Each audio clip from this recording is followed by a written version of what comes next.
Jesucristo, el Verbo viviente, es el único medio de salvación. Él es el centro del pensamiento de nuestra vida, la fuente y la autoridad de la doctrina. El principal propósito de la vida de Cristo fue la obediencia a los mandamientos, exaltando la ley de Dios como un reflejo de su carácter. El principal mensaje a ser predicado en el mundo, basado en Apocalipsis 14, está representado por 3 ángeles llevando el Evangelio eterno al mundo entero. Este mensaje se basa en los encantos inigualables de Cristo y declara que la hora del juicio ha llegado y llama a obedecer los mandamientos de Dios. Mediante su palabra, Dios ha comunicado a los hombres el conocimiento necesario para la salvación. Las Santas Escrituras deben ser aceptadas como dotadas de autoridad absoluta y como revelación infalible de su voluntad. Y aunque el canon de las Escrituras inspiradas está cerrado, el Espíritu Santo continúa iluminando, amonestando y confortando al pueblo de Dios a través del testimonio de Jesús, el Espíritu de profecía. El camino a la vida se traza a través de un camino angosto que debe ser recorrido con confianza a las promesas que Dios dejó a hombres y mujeres fieles que dedicaron sus vidas hasta la muerte por el Evangelio eterno. Los fundadores de la Iglesia soñaron con el día en que la revelación sería una realidad en sus vidas. Miraron con los ojos de la fe a aquel día glorioso cuando finalmente la promesa sería cumplida en la venida magistral de Jesucristo a esta tierra para recompensar a cada uno según sea su obra.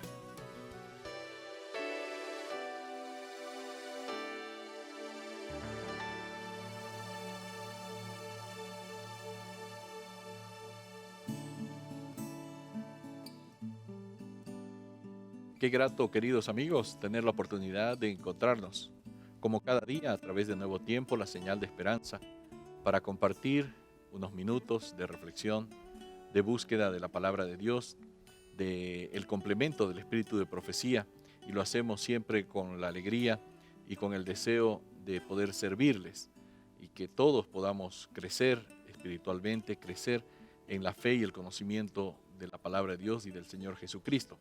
Esto es, creed en sus profetas.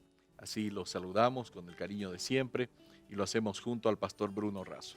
Gracias, pastor, un privilegio para mí poder acompañarte y gracias por conducirnos. Gracias, amigos, por estar allí como todos los días y que este breve momento de reflexión pueda ser de fortaleza, de estímulo y de compromiso para caminar más cerca de Jesús y más cerca de su regreso. Hoy, Jeremías capítulo 37 con algunos comentarios seleccionados de Elena de White. Muy bien, nos adentramos un poquito en la parte histórica. Jeremías en este capítulo es encarcelado por falsas acusaciones. Sedequías, que había sido colocado por Nabucodonosor para mantener el orden en el pueblo y para que se mantuviesen fieles al gran gobierno del imperio babilónico, y así Dios lo había dicho también, que les convenía por cuanto correspondía a los planes divinos.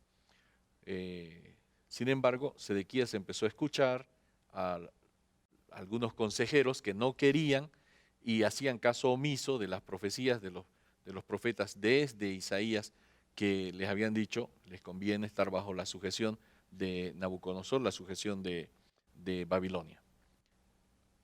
En medio del asedio, en algún momento, el ejército caldeo, los babilonios, se retiraron y entonces Jeremías le dice, momentito, es solo temporal, porque ya ellos levantaron cánticos de victoria, y entonces Jeremías dice, momentito, esto es temporal, manténganse leales al rey de Babilonia. Y entonces algunos los acusaron, este está con los babilonios. Incluso en el versículo 13 al 15 dice, tú te has pasado a los caldeos, tú ya te has vuelto... Cambió de equipo. Sí, ¿no? Has desertado. Y entonces Jeremías dice, no, yo no me paso a los caldeos. Entonces lo prendieron, incluso lo azotaron, lo pusieron en la prisión. Y bueno, ¿y dónde estaba Sedequías? ¿Qué hacía? cómo evalúa la conducta de Sedequías la inspiración a través de los escritos de Elena White. En el libro Profetas y Reyes, página 336, ella escribió: el cobarde rey sabía que las acusaciones eran falsas, pero a fin de propiciar a aquellos que ocupaban puestos elevados y de influencia en la nación, fingió creer sus mentiras y entregó a Jeremías en sus manos para que hiciesen con él lo que quisieran.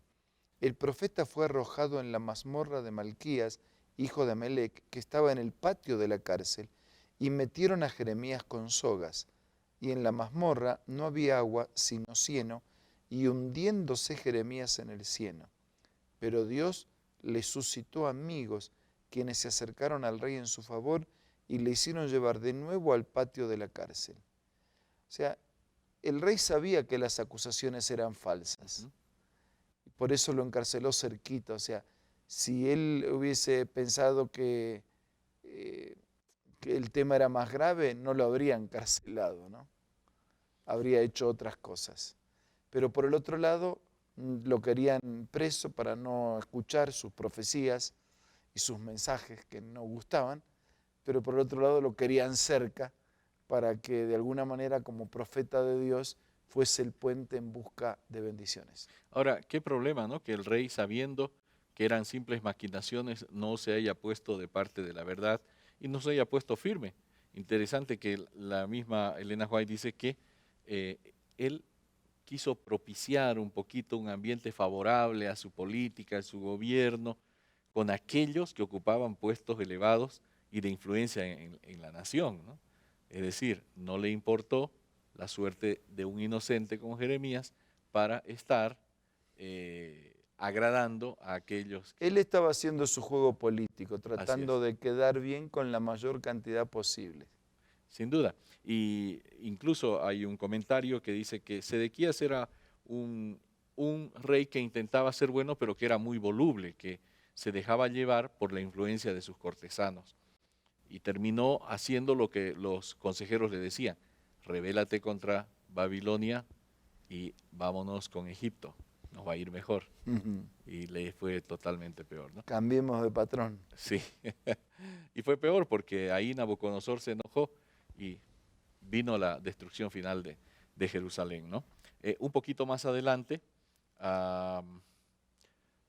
vemos que la obstinación continúa, ¿no? El rey Sedequías dice que lo sacó y Jeremías le dice a Sedequías: bueno, ahora yo quiero decirte. Interesante el valor de Jeremías. Allí por los versículos 17, 18, le dice el rey a Jeremías, Jeremías al rey le dice: ¿en qué pequé contra ti? Contra tus siervos, para que me pusiesen en la cárcel, ¿no? Entonces, Sedequías dio orden, custodiaron a Jeremías en el patio de la cárcel, no quería castigarlo tanto, pero tampoco lo soltaba. Realmente vemos que Sedequías tenía un problema. ¿Y cómo lo define Elena White? En el libro Profetas y Reyes, página 337, lo define así: con lágrimas rogó Jeremías a Sedequías que se salvase a sí mismo y a su pueblo. Fíjate que el profeta no llora por él, sino que está llorando por el otro a quien quiere alcanzar, porque se siente un instrumento en las manos de Dios para salvar al rey y para salvar al pueblo.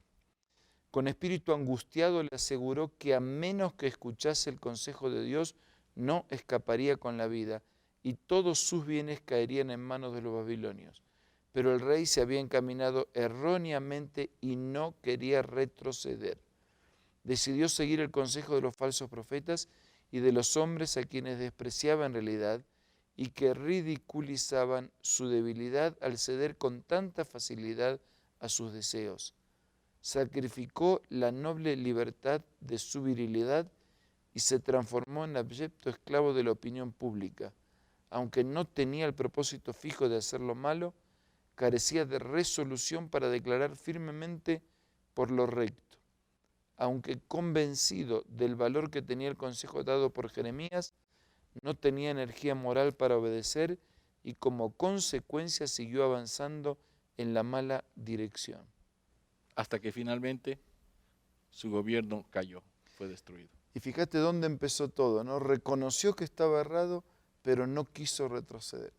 Yo a veces digo, ¿no?, que 30 segundos de humildad en alguien resuelven todo un problema a veces, ¿no? Así es.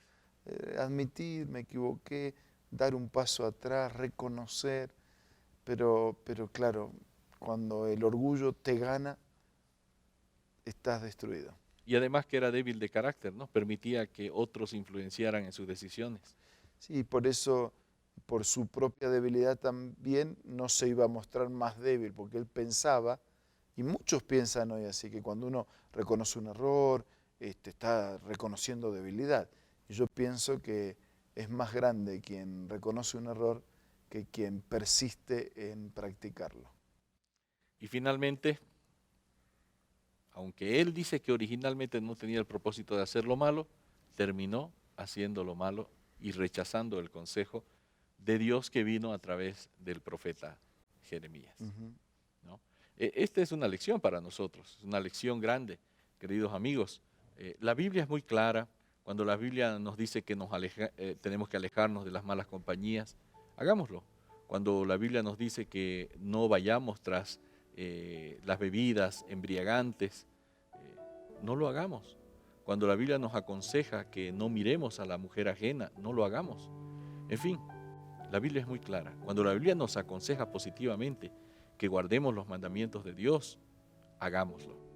La Biblia es muy clara, no necesitamos perdernos, que nuestra vena moral, nuestra fuerza de carácter pueda ser ayudada por la palabra de Dios. Vamos a ir a unos consejos importantes y enseguida volvemos.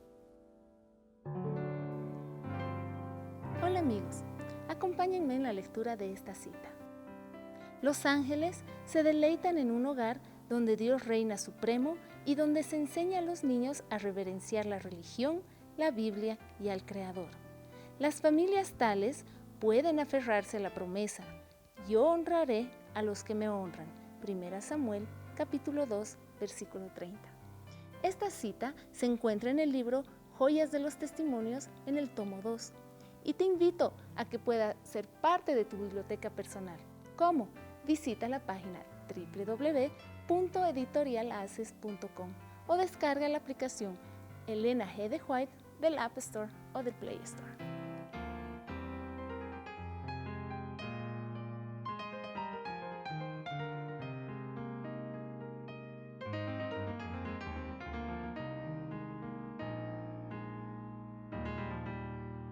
Gracias amigos por continuar en compañía de Nuevo Tiempo. Cada día reservamos estos instantes finales para ofrecerles una nueva invitación. Solo para recordar la declaración bíblica, que es algo así como una exclamación, un clamor, un deseo de parte de Dios. Oh, si hubieras mirado mis mandamientos, fuera entonces tu paz como un río y tu justicia como las ondas de la mar. Que podamos estar atentos a continuar avanzando en el camino que Dios ha establecido. Y si en alguna cosa hemos cerrado el camino, que podamos también tener la suficiente humildad y grandeza para volver sobre nuestros pasos y hacer la voluntad de Dios. Ahora vamos a orar. Señor, ayúdanos a avanzar contigo siempre hacia adelante. Si en alguna cosa hemos errado, ayúdanos a retroceder. Ayúdanos a ser convertidos por tu gracia, a modificar, a cambiar y a alinearnos totalmente con tu voluntad y tu palabra. Te pido, te agradezco todo en el nombre de Jesús. Amén. Amén. Esto ha sido Creer en sus profetas para el día de hoy, un capítulo este día, mañana otro capítulo con el complemento del espíritu de profecía.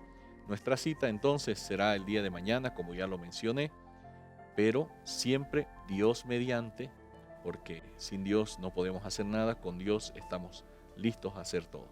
Hasta mañana con la compañía de Nuevo Tiempo, la señal de esperanza.